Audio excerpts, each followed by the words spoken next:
Alright. Judging timer ready? Hello, my name is Boron, and this is Finishing School by John C. Haines.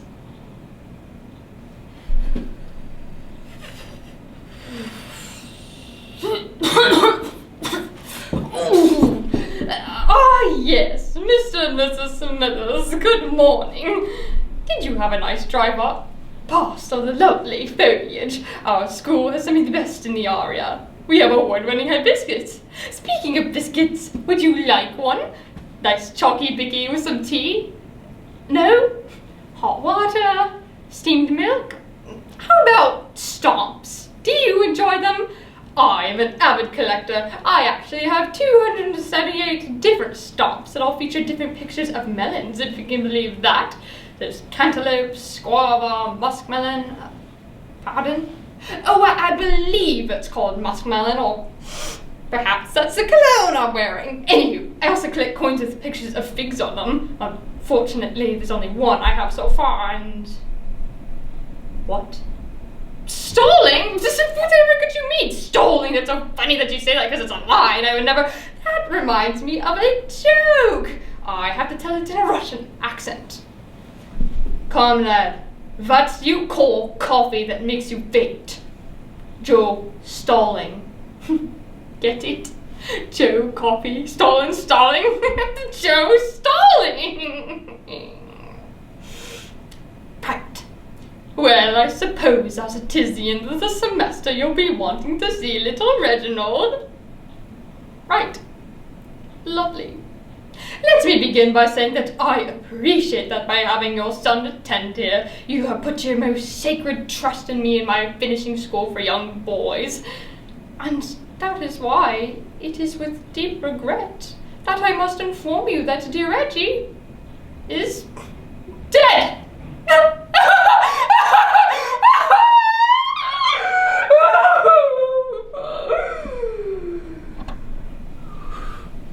Now, I can surmise by your collective expression that you will require an explanation as to your son's earthly removal. Fair enough, you did have a rather long drive to get here after all. Past all the foliage. Did I mention the hibiscus? Ah, yes, I did. You see, in the short time your blessed urchin was amongst us, he alone was the catalyst for the mental derangement and or physical incapacitation of 3/4 of my student body. Lovely Reggie, spawn of your loins, revelled in terrorizing all his classmates by engaging in such quaint and, shall I say, banal pranks, such as hooking up electrical wires to the urinal in the boys' room. Suffice it to say, being awoken from your slumber at 3 in the morning to the unholy shrieking of a 10-year-old boy. In fact, I still remember vividly what Conan McDoyle said as he came howling out of the bathroom that morning. It was his yelling that awoke me, you see. The poor lad was already the target of so much ridicule, what with being the only Irish student in the whole school, and having a rather horrid lisp. Lightning, shot out of me body, and now I'm making sparks! Then there was a time when she put gunpowder on one of the cricket balls. I should point out here, Mr. and Mrs. Smithers, that your son did receive an A in chemistry before his untimely dismissal.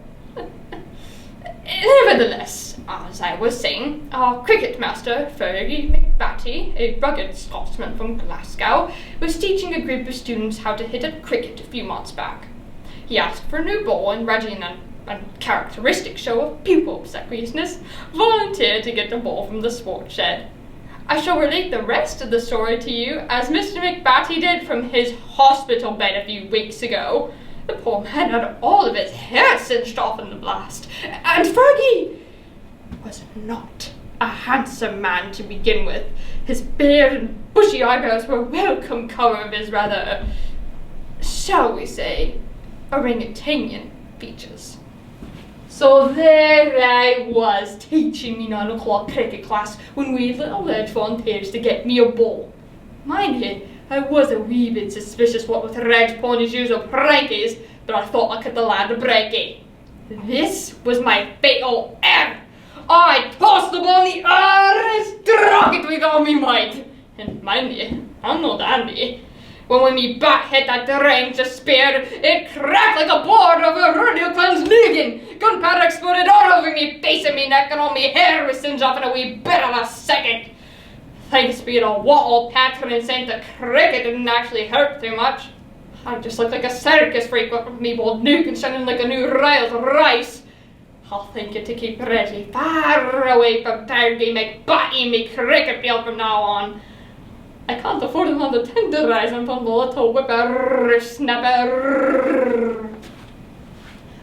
And so, those who survived Reggie's escapades, such as this one, or other earthly romps such as Big Spider and Sleeping Mouth Gag, retained much psychological damage in actually escaping physically unscathed.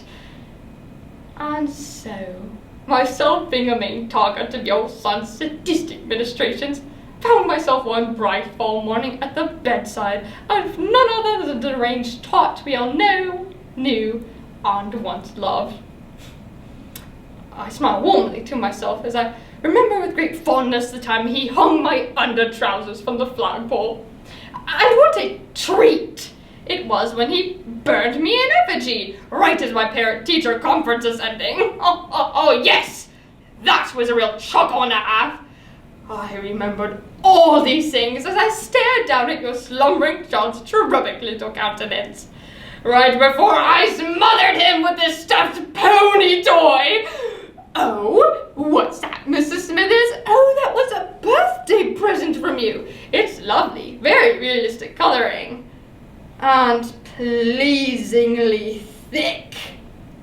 And so, in summation, due to his Kafkaesque treatment of myself and his peers, I think it fair that it was I who was the instrument of your precious child's demise.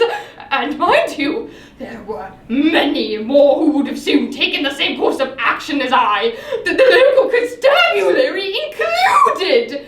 I marveled at how simple it was to gingerly place my two hands around your son's pony toy and press at Reggie's foul little kumquat noggin till the raspy guttural demon's breath of that foul and wretched hatchling of Satan passed no more through his blackened lungs to our precious earth. Die, you wretched, twisted cretin! Well, of course, you will be receiving a full refund of Reggie's tuition, and surely you'll be wanting personal articles and such. His body, unfortunately, is unavailable, as the entire student body and I burned it in an ebullient frenzy while dancing around a fabricated maple and scattered his ashes to the four winds. I have, however, crumpled a chocolate biscuit into a tin in the wake of proper ashes. Here!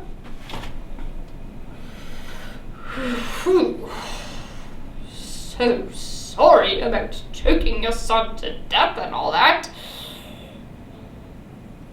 Well then, speaking of biscuits, anyone for tea? Thank you.